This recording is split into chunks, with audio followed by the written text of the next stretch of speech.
2 Chronicles 9. And when the queen of Sheba heard of the fame of Solomon, she came to prove Solomon with hard questions at Jerusalem, with a very great company, and camels that bear spices, and gold in abundance, and precious stones. And when she was come to Solomon, she communed with him of all that was in her heart. And Solomon told her all her questions, and there was nothing hid from Solomon which he told her not. And when the queen of Sheba had seen the wisdom of Solomon, and the house that he had built, and the meat of his table, and the sitting of his servants, and the attendance of his ministers, and their apparel, and his cupbearers also, and their apparel, and his ascent by which he went up into the house of the Lord, there was no more spirit in her. And she said to the king, It is a true report which I heard in mine own land of thine acts, and of thy wisdom.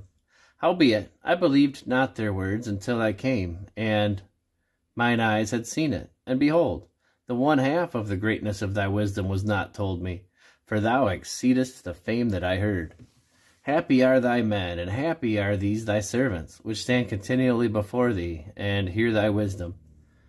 Blessed be the Lord thy God, which delighted in thee to set thee on his throne, to be king for the Lord thy God, because thy God loved Israel, to establish them forever. Therefore he made thee king over them, to do judgment and justice.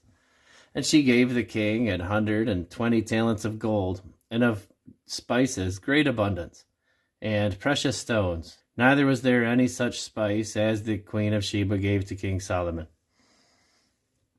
And the servants also of Huram, and the servants of Solomon, which brought gold from Ophir, brought algum trees, and precious stones. And the king made of the algum trees terraces to the house of the Lord, and to the king's palace, and harps and psalteries for singers. And there were none such seen before in the land of Judah. And King Solomon gave to the queen of Sheba all her desire, whatsoever she asked, besides that which she had brought unto the king. So she turned and went away to her own land, she and her servants. Now the weight of the gold that came to Solomon in 1 year was 666 talents of gold, besides that which chapmen and merchants brought. And all the kings of Arabia and governors of the country brought gold and silver to Solomon. And King Solomon made 200 targets of beaten gold. 600 shekels of beaten gold went into one target. And 300 shields made he of beaten gold. 300 shekels of gold went into one shield. And the king put them in the house of the forest of Lebanon. Moreover, the king made a great throne of ivory, and overlaid it with pure gold. And there were 6 steps on the throne, with a footstool of gold, which were fastened to the throne, and stays on each side of the sitting place, and 2 lions standing by the stays. And 12 lions stood there on the one side and on the other upon the 6 steps. There was not the like made in any kingdom. And all the drinking vessels of King Solomon were of gold, and all the vessels of the house of the forest of Lebanon were of pure gold. None were of silver. It was not anything accounted of in the days of Solomon. For the king's ships went to Tarshish with the servants of Huram. Every 3 years once came the ships of Tarshish, bringing gold and silver, ivory and apes and peacocks.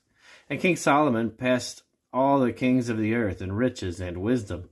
And all the kings of the earth sought the presence of Solomon, to hear his wisdom that God had put into his heart.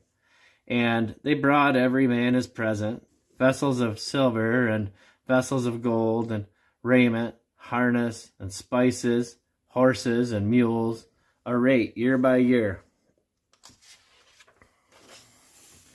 And Solomon had 4,000 stalls for horses and chariots, and 12,000 horsemen, whom he bestowed in the chariot cities, and with the king at Jerusalem.